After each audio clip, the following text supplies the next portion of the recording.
On the level 1 basement of Victory Road in the original Pokemon Ruby and Sapphire, there's this one-way ledge at the path of the exit. If you jump off it, you won't be able to go back. But for some reason, a single tile on the top of this ledge is gone in the Spanish, French, Italian, and German versions of this game, making it possible to go back. The possible reasons for this very minor change might be because European versions of Japanese games are usually released much later, making it possible for developers to fix any bugs or even mistakes they made late in the development cycle. Going on the ledge doesn't even set you back that far, and I think this change is probably to help players in this already confusing Victory Road.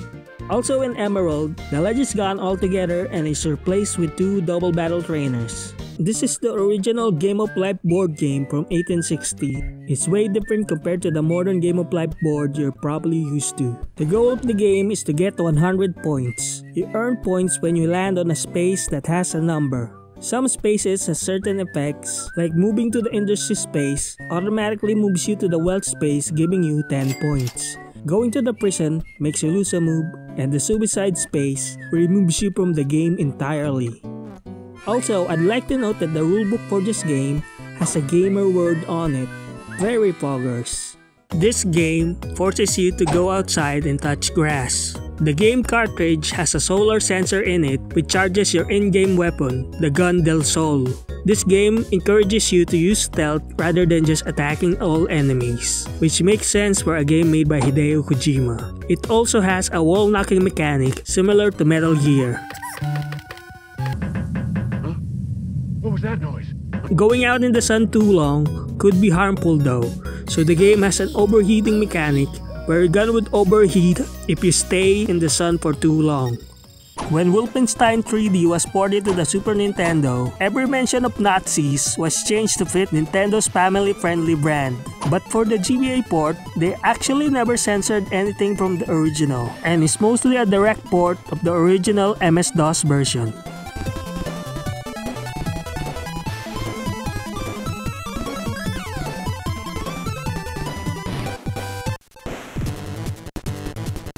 It is also one of the 9 games that is rated M for the GBA. This is the first 3D platformer, not Mario 64. It's a first-person game called Jumping Flash, and it holds the Guinness Book of World Record for being the first 3D platformer. Except it's not really the first because this game is a spiritual successor to a game they made previously on a Japanese exclusive console.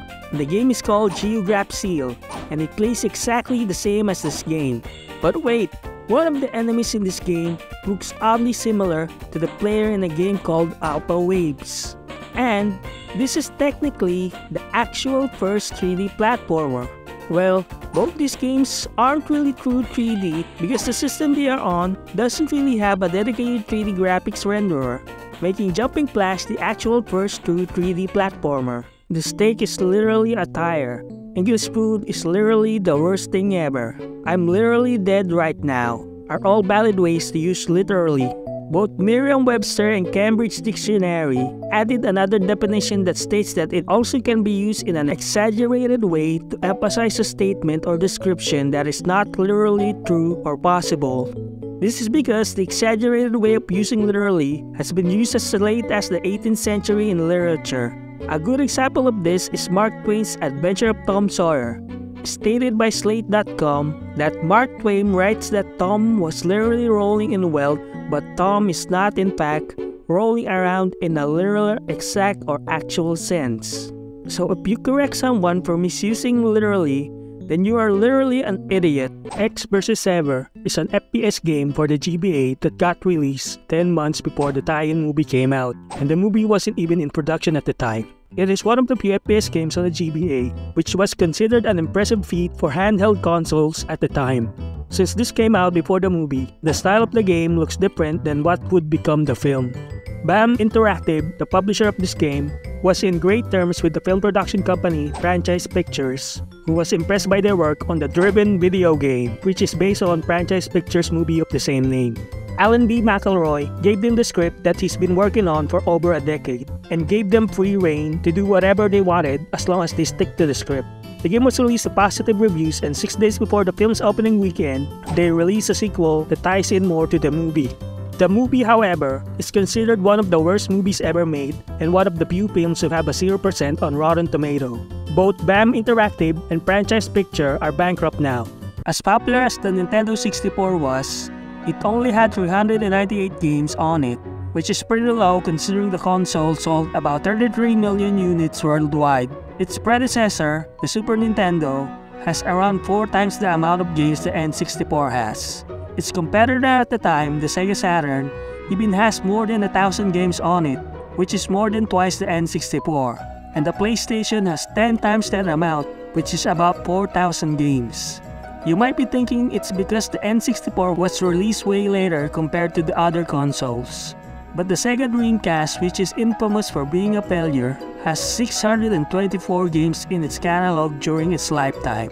The low number of games might be because it is known that making games for cartridge-based systems were harder compared to their CD-ROM-based counterparts. But anyways, the few games N64 has are classics that are still fun to this day. Did you know that all GBA video movies and series are in Twitch's category? The Game Boy Advance video cartridges are meant as a way for kids to watch their favorite shows and movies on the go back in the early 2000s. The audio and video, however, are super compressed, which should be expected for the GBA due to its hardware limitations. Twitch has been kind of strict on their categories since one of them has been used wrongly before. Since the GBA video series are technically in the category, you can technically just watch Shrek on stream without necessarily getting in trouble. Of course, you could still get a copyright strike or even a lawsuit for this, but technically that can happen with any other game on Twitch since people never had permission to stream any games they play. And this is technically a game since you're playing it on the GBA. I guess be careful if you wanna do this, but you can probably just watch an entire movie on Twitch anyways, like most of the top streamers, without doing this stupid loophole. It might be obvious to most of you, but the bones make the blood. It's easy to not know this because the skeletal system is always presented as something different compared to your circulatory system. But it's true, the blood comes from the bones, specifically the bone marrow, the inside of your bones. This is why people with leukemia and other blood diseases need a bone marrow transplant. And something I didn't know was that a bone marrow transplant isn't the same as a traditional organ transplant. You just have to donate a small sample of your bone marrow from your hip, and its stem cell is infused to the recipient by a blood transfusion. Sadly, you can't just receive a transplant from anybody. You need a matching donor, which could be hard to find. Luckily, registering to be a potential donor is easy, since you only need to do a swab test to do so. No stabbing required. Yet. If you're interested, here are links to register as a donor based on where you're from. There's an accessory for the GBA that has seemingly been lost in time, and it's the GPS cartridge made by the company Red Sky Mobile. Information for this device is so scarce that I don't even know if this even actually exists. The only info I can gather is that the company behind this focuses on GPS devices and is based in Canada. There's also 2 versions of this cartridge it seems. One has a clear case while the other is solid black. The cartridge itself cost $250 to pre-order, and the archives never indicated that it was actually released.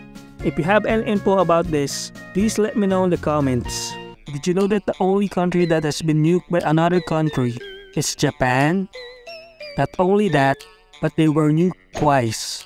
Meaning if you're a nation who wants to beat the most nukes to a country record, you'll need to nuke them at least 3 times.